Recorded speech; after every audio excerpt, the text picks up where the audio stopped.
No matter how I've tried, I know I will never be truly one of them. On day 15, I watched The Iron Lady, Meryl's third Oscar win for playing Margaret Thatcher, the first female Prime Minister of the UK and one of the most hated of all time. This is not your typically structured political figure biopic. It begins at the end of Thatcher's life as she struggles with dementia, talking to her dead husband Jim Broadbent and thinking back on her career. Flashbacks are pretty disjointed, which makes sense given the state of her mind during the story.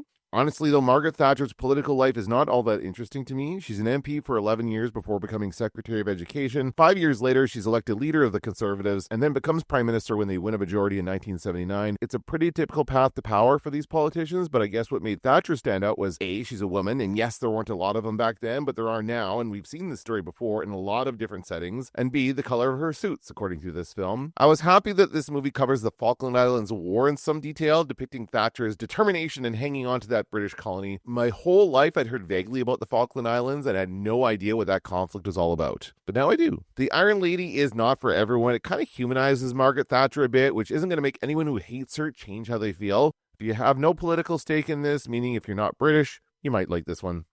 See you at the movies.